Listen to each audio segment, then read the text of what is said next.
વડોદરા મહાનગરપાલિકા સંચાલિત નગર પ્રાથમિક શિક્ષણ સમિતિ દ્વારા તારીખ 26 થી 28 જૂન સુધી શાળા પ્રવેશોત્સવ 2025ની ઉજવણી કરવામાં આવી રહી છે, જેમાં 50,000થી વધુ વિદ્યાર્થીઓ આ શાળા પ્રવેશોત્સવ પ્રક્રિયા હેઠળ નગર પ્રાથમિક શિક્ષણ સમિતિની શાળામાં પ્રવેશ મેળવશે। મહત્વની વાત એ છે કે ખાનગી શાળાઓમાં અભ્યાસ કરતા 900થી વધુ બાળકોએ નગર પ્રાથમિક શિક્ષણ સમિતિની શાળામાં પ્રવેશ મેળવીને સરકારી શાળાઓના શિક્ષણ પર ભરોસો મૂક્યો છે, જે અંગે માહિતી આપવા માટે આજે પત્રકાર પરિષદનું આયોજન કરવામાં આવ્યું હતું। તારીખ 26, 27, 28ના દિવસે આપણે શાળા પ્રવેશોત્સવ કરવા જઈ રહ્યા છે, ત્યારે નવા આવનાર બાળકો એ ખૂબ સારી પ્રગતિ કરે એના માટે કરીને એને સારું ઇન્ફ્રાસ્ટ્રક્ચર મળે, સારી પ્રગતિ કરી શકે, સારું એજ્યુકેશન લઈ શકે, એના માટે નગર પ્રાથમિક શિક્ષણ સમિતિએ આજે શાળા પ્રવેશોત્સવ માટેની એક પ્રેસ કોન્ફરન્સ રાખેલી। એની અંદર આપ સર્વે મીડિયાના મિત્રોને હું આવકારું છું, આભાર વ્યક્ત કરું છું અને આપના માધ્યમથી નવા બાળકો હજુ નગર પ્રાથમિક શિક્ષણ સમિતિની શાળાઓમાં જોડાય એના માટે અનુરોધ કરું છું।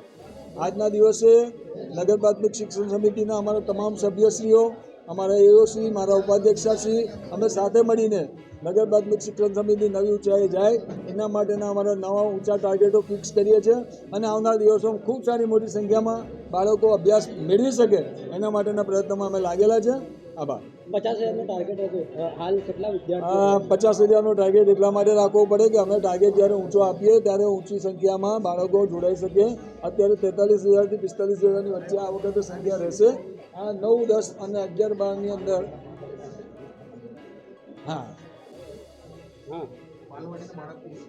તો બાલવાડીના બાળકો એડ કરતાં 50,000ની સંખ્યામાં અમે પહોંચી રહ્યા છે અને બાલવાડી અને 9, 10ની સંખ્યા એડ કરીએ તો અમે 50,000ની સંખ્યા પર પહોંચી રહીએ છીએ। બાલવાટિકાથી લઈને 8મા ધોરણની સંખ્યા 43,000, 5,000ની નજીક અમારી સંખ્યા પહોંચે છે બાલવાટિકાની અને બાલવાડીની, અને એની સાથે સાથે 9 અને 10ની સંખ્યા એડ કરીએ તો 50,000ના ટાર્ગેટ પર અમે પહોંચી રહ્યા છીએ। પ્રાઇવેટ સ્કૂલમાંથી કેટલા વિદ્યાર્થીઓ નગર પ્રાથમિક શિક્ષણ સમિતિમાં આવ્યા? આ વખતે 900ની આસપાસની સંખ્યા અમારી પાસે અત્યારે લગી આવી ચૂકી છે અને એની આગળની સંખ્યા અમારી પાસે હજુ આવનાર દિવસોમાં આવનાર છે।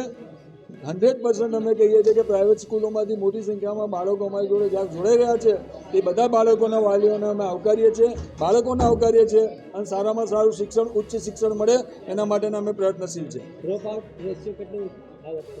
ડ્રોપ આઉટ રેશિયો 1 સમથિંગ છે, પણ એ ડ્રોપ આઉટ રેશિયો નહીવત છે। જ્યારે 34%થી અમે શરૂઆત કરી હતી, આજે 1.5%ની આસપાસનો ડ્રોપ આઉટ રેશિયો એ નહીવત પર લઈ આવીને અમે લોકો આ કામગીરીમાં લાગેલા છે। આવનાર દિવસોમાં આજે 0 કરવાની તૈયારી અમારી 100%।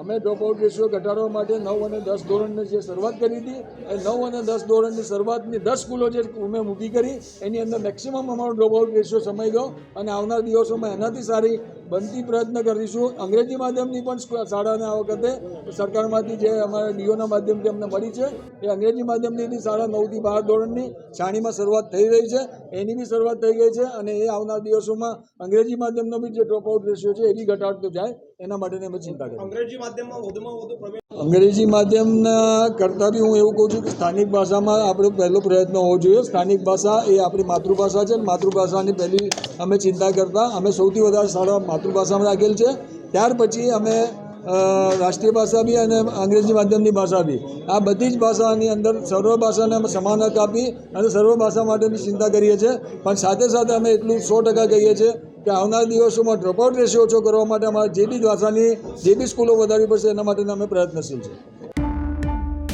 સબસ્ક્રાઇબ કરો ફેક્ટ ફંડ ન્યૂઝ ચેનલને અને YouTube ઉપર બેલ આઇકન દબાવી સમાચારોની તમામ અપડેટ મેળવો।